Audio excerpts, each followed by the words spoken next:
Naku, mga ka-Daddy Frankie, si Nanay Isyang, may ibang community tumulong nito punto por punto. Aba. Daddy Frankie, hindi itutuloy ang pagtulong kay Nanay Isyang.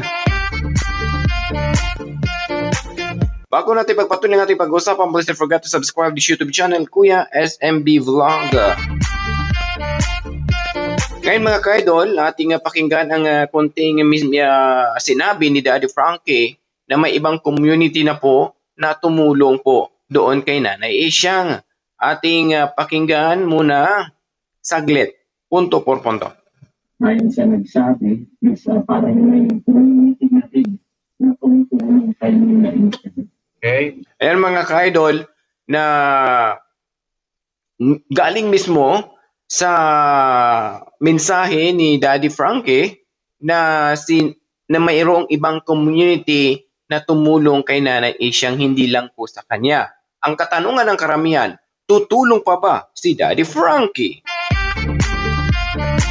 Well mga ka-idol, so alam naman natin, simulan ng tinulungan, may lumapit kay Daddy Frankie, may concerned citizen na lumapit kay Daddy Frankie para matulungan si Nanay Isyang dahil ito daw napabayaan ng kanyang mga anak. Pero si Daddy Frankie hindi katulad ng DSWD na napabagal-bagal. Maraming mga requirement, pero nang si Daddy nilapitan ng concerned citizen na makapitbahay ni Nanay Isyang, ito'y agad pinuntahan punto por punto. Nang mapuntahan ni Daddy Frankie, napansin din ni Daddy Frankie na naku po mga ka-idol, maraming basura, maraming mga poops, excuse po sa kumakain, ang nasa paligid kay Nanay at nangangamoy pa ito mga ka-idol. Pero hindi lang cash assistant ang tinulong ni Daddy Frankie, pero anong ginawa ni Daddy Frankie para mabigyan ng hustisya ang pangamoy kapaligiran ng ating inang tinulungan ni Daddy Frankie? Unang first step ng kanyang ginawa ay nilinis niya ito punto por punto. Hindi lang po pera ang binibigay DSWD. Lininis niya. Gumawa siya ng paraan para magmalinis ang paligid ni Nanay Isyang. Sa kalaunan ng ilang araw, hindi si Daddy Frankie tumigil na hindi agad mabigyan ng hustisya ang needs ng Nanay Isyang. Ano ang ginawa po niya? Binigyan ng groceries, pagkain, kung anong kailangan ng matanda. May plano ni Daddy Frankie na gawa ng bahay. At hindi siya nag-atubili na linisin ang paligid ni Nanay Isyang. Ito ngayon, malinis na. Nang pagbalik ni Daddy Frankie kay Nanay Isyang, nakahiring siya sa mga chismosang marites, ay nga na mayroong daw tumulong kay Nanay Isyang na ibang community. Yung po ang katanungan, again, ulitin ko, natutulong pa ba si Daddy Frankie na ngayon may ibang community na tumulong ito punto por punto? Oy, aba, sa mga bagong pasok, please don't forget to subscribe to YouTube channel Kuya SMV Vlog. Ngayon mga ka-idol, ating bigyang pansin po, tutulong pa ba si Daddy Frankie? Well, alam naman natin mga ka-idol, nagpapasalamat si Daddy Frankie sa community na tumulong kay Nanay Isyang dahil po sa kanyang channel, marami po ang humanga nanood at maraming naantig na bigyan ng tulong si Nanay Isyang. Yun lang po dun mga ka-idol ang inaayawan ng DSWD kay Daddy Frankie.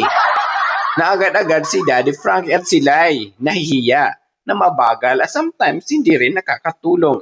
At hindi rin nagagawa nila ang kanilang papel, ang kanilang obligasyon na makatulong katulad sa ginagawa ni Daddy Frankie.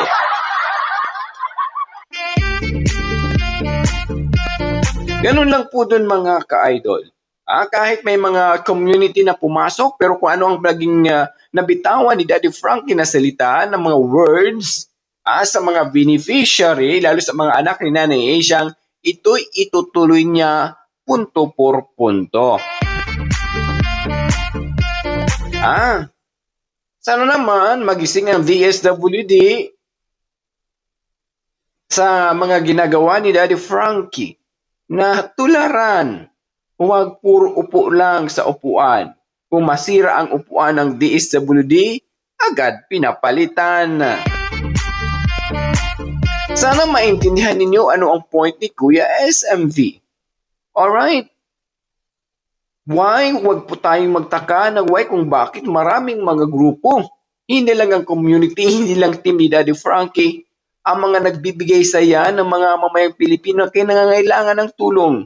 Pero may iba't ibang mga community na masaya sa ginagawa ni Daddy Frankie na sa channel ni Daddy Frankie ang nagbibigay liwanag sa mga homeless people na kailangan ng assistant mula sa mga bayaning Pilipino. Ganun lang po dun mga ka-idol. Na kasi kahit si Nanay Ansing, ang tanong ng karamihan din mga ka-idol, galit ba si Daddy Frankie? Well mga ka-idol, hindi po marunong si Daddy Frankie magalit. Ang point lang ni Daddy Frankie, masaya siya. He could not expect na may ganung may community pala na tumulong kay Nanay Aisha dahil sa kanyang ginagawang kabutihan na may kumirot na community sa kanilang mga puso. Ganun lang po dun mga ka-idol. Siyempre po mga ka-idol na si Daddy Frankie ginagawa ng paraan, ginagawa ang best para mabigyan ng tulong yung mga taong dapat tulungan. Katulad kay Nanay Asiang na makikita natin talaga na kailangan ng more assistant. DSWD, kumusta ang senior citizen pension? Ang tanong ng karaming, kailangan pa ba talaga na i-comply ang mga requirement ng mga senior citizen? Total nakikita naman natin sa hitsura ng mga tao kahit wala silang ma-comply. Kasi ang mahirap dito mga ka-idol sa mga senior citizen na mga nakaka-benefits ng mga sa beneficiary ng senior citizen, maraming mga requirement po mga ka-idol na kinukomply. However, yung walang birth certificate, mga sinaunang tao, walang-wala yan. Walang mga kung ano-ano man. Hindi sila na isasali sa senior citizen. Sana sa DSWD, huwag naman tayo po mag-base on sa requirements po ninyo. Kung nakikita naman po natin na pasok ng tao as a senior citizen na beneficiary, ipasok na agad natin alang-alang man ng concerned citizen sa ikakabawas ng kahirapan ng Pilipinas. Hindi yung palaging ikaw ipapakomplain nyo uli sa mga senior citizen, yung mga kung anong mga kailangan ng mga requirements. Kasi yung iba dyan, lalo sa mga nasa bukiran, nasa mga sa mga tahimik na lugar, nasa mga bundok na. Kasi hindi nga nila maiayos ang record nila sa sarili nila, how much more mai-comply ang mga requirement na gusto nyo, mai-comply nila punto per punto. Nasaan doon yung konsensya nyo? Nasaan? Instead na para sa mga tao, para sa mga matatanda, para sa ikakabuti ng matatanda, pero ino-hold nyo dahil nga hindi nga nakukomply ang requirements. Makatarungan po yan. Makatarungan po ba yun mga ka-idol, mga ka-Daddy Frankie? Please comment section below. Guys, tingnan natin si Daddy Frankie. Even wala kang ID, even you have no birth certificate, even you have no everything requirements, kapag nakikita ni Daddy, nangangamoy ka, kung ano man, kung kailangan ka ng tulong, ura-urada, nandun siya agad, punto por punto. May ganun bang DSWD? May ganun ba? Yun ang katanungan. Huwag naman gano'n mga ka-idol. Nakakahiya na po. Sobra-sobra na po. Kung sino man ang community na po yun, salamat po. Kahit paano napansin ninyo ang mga pahiwatig ni Daddy Frankie. Na may busilak na puso na tumulong kay Nanay Asiang punto por punto. Katulad talaga kay Nanay Asiang ang dapat tulungan. Dapat bigyan ng pansin. Pero alam niyo mga ka-idol, si Daddy Frankie, hindi siya tumigil, hindi siya nakontento na ganun lang ang naitulong niya.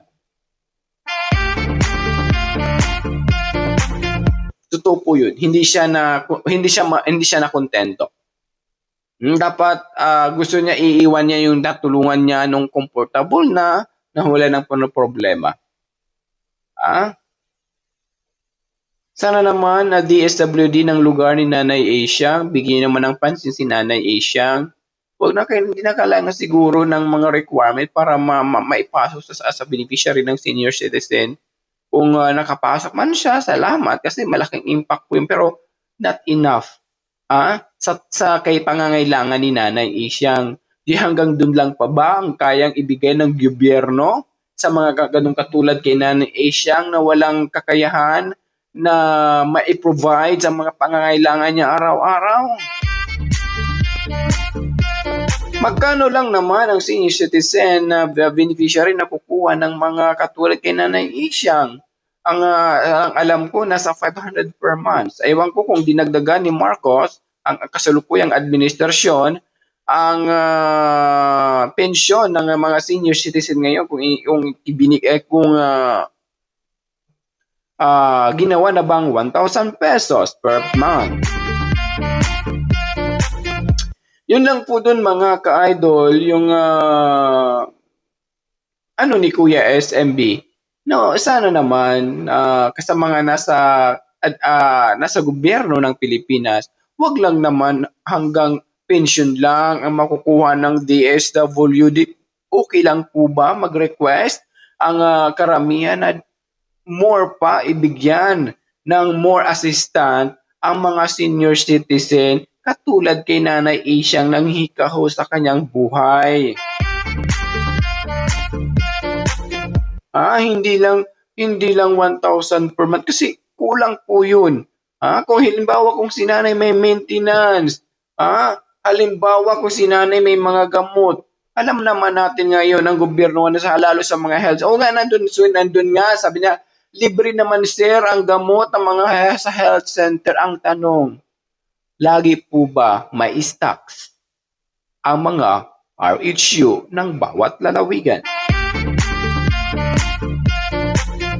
Alam ni Kuya SMB mga ka-idol na wala ng stock. Sana laging updating yung din yung mga ng DOH, Department of Health, any provinces of the Philippines. Kasi sa kasagaran sa Leyte mga ka-idol, laging nawawala ng stock. Ewan ko kung saan tinatago ang stock ng DOH. Why na yung mga maintenance sa mga matatanda, maintenance mga may problema sa isip, hindi na kukontinue ang kanilang pag-iinom ng kanilang needs, ng kanilang sakit. Kasi nga, even the Department of Health, even the RHO or MHO man yan, delay. May kapabayaan din. Hindi inoobliga ang kanilang obligasyon para sa mamayang Pilipino. Yun ang mahirap sa Pilipinas ngayon. Wag na, bigyan nyo naman ng pansin mga nasa health workers ng Pilipinas. Lalo dyan sa Department of Health na kayo na kukontrol lahat ng mga hospitals ng mga nangangailangan ng tulong ng ating lipunan ng ating mga mamayan. Nasa iyong kamay ang buhay ng mga mahihirap, lalong-lalo na ang may mga sakit. Ganun lang po dun mga ka-idol. Katulad kay Nanay Ansing, kay Nanay Asiang, rather not Ansing, Nanay Asiang, na kailangan talaga ng assistant punto por punto. Diba? O DSWD, napahiya na naman kayo sa ginawa ni Daddy Frankie. Instead na kayo ang gumawa niyan, ha? Dapat sa mga ganong problema, kung sino man ang anak ni Nanay Asia nakipag-coordinate sa barangay officials, the barangay officials will lead you to the DSWD para sila na po ang magkipag-coordinate sa DSWD ng aming ditong nasasakupan. Marami pong mga matatanda na wala na masyadong makain dahil sa kahirapan din ng anak. Ganun lang po dun mga ka-idol, yung punterya ni Kuya SMB. Kasi mahirap naman po mga ka-idol, ma-feeling meron, pero wala pala.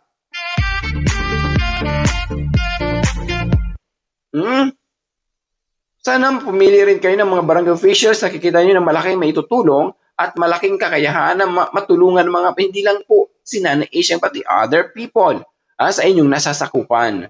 Ganun lang po doon mga kaidol. Kasi kung walang gagawin ng barangay officials na hakbang, paano makaka-step 2 yung mga mahihirap katulad kay Nanay Asia, even the kids ni Nanay Asia. Kasi alam naman natin sa gobyernohan ngayon by process according sa kanilang mga rules and regulation.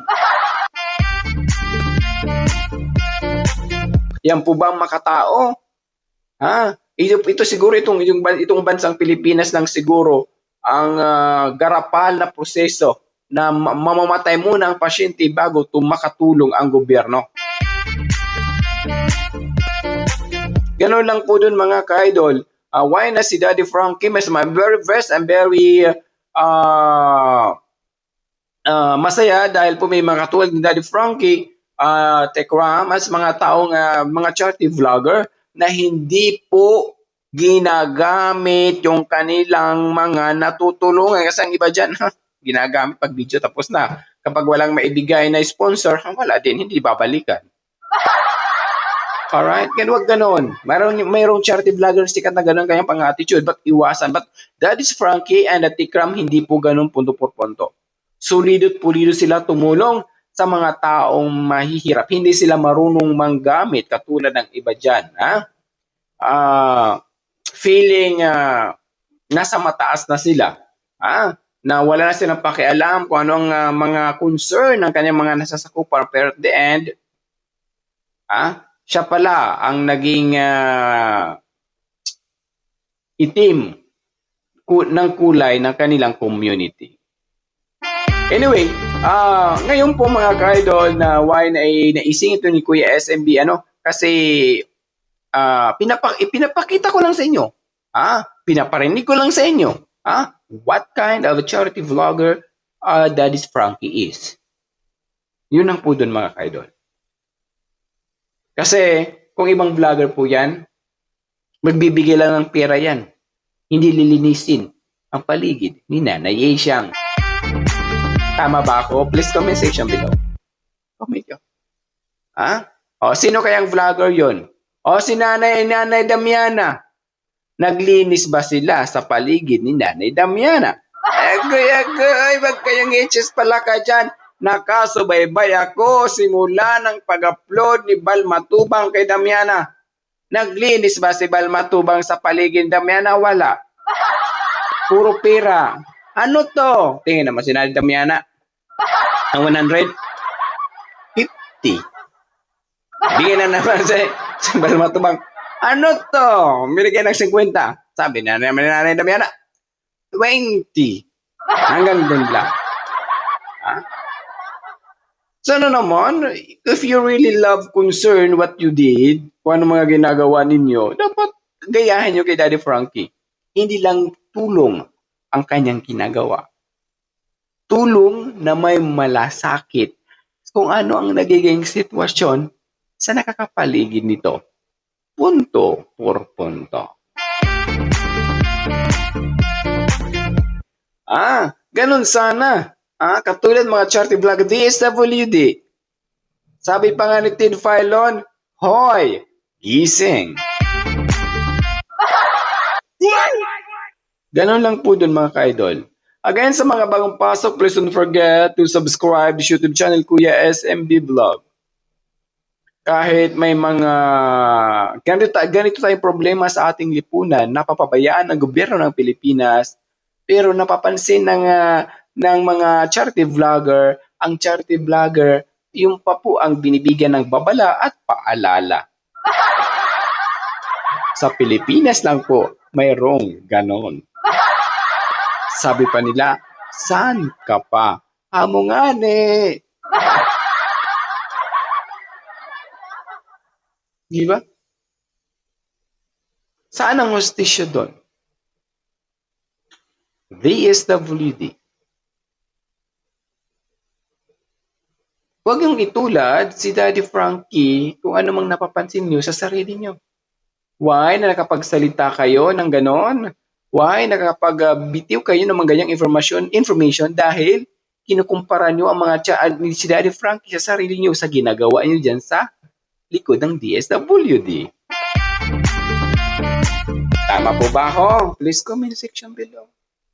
Yun lang naman po doon yung ating at least dyan ko rin nakukuha yung mga information then sa mga nagbabasa ko ng mga commentator ng mga following community Kuya SMB, kung tama ba yung mga sinasabi ko. Kasi ako, yun ang napapansin ko, hindi lang DSWD sa iba't ibang ahensya ng gobyerno ng Pilipinas.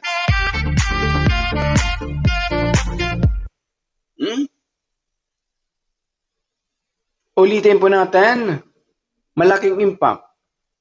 Hinanay siyang na may maraming community ang tumulong sa kanya punto por punto. Malaking tulong na rin po yung para kay Daddy Frankie. Instead na mas magastusan pa si Daddy Frankie kay Nanay Asian sa pangailangan ni Nanay siyang mababawasan. At ang pera na yon at mabibigay sa mga iba pang nangangailangan. Alright?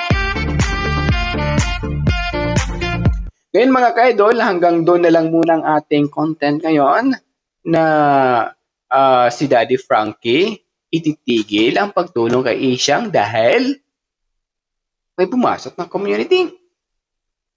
Ay ababa. Mali po yun ha. Tuloy pa rin ang pagtulong ni Daddy Frankie sa kay Nanay Isyang kung ano ang kanyang nasimulan. Again, this is Kuya SMB.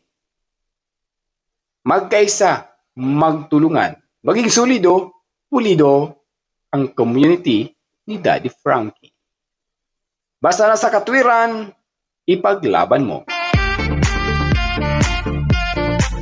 Again, this is Kuya SMB para sigurado, punto por punto. Pack na pack. Ay, ang landi ng pack SMB. Pack na pack and full na full. Have a good day, everyone. Ingat ka, bless. Big love shoutout to Team Daddy Frankie, the Pure Heart International, Ma'am Michelle Japan, of course, the family of Daddy Frankie. Mega love shout all supporters, sponsors in Daddy Frankie. Palakpakan natin. Mega love shoutout. God bless. Ingat po kayo lagi. Mabuhay tayong lahat.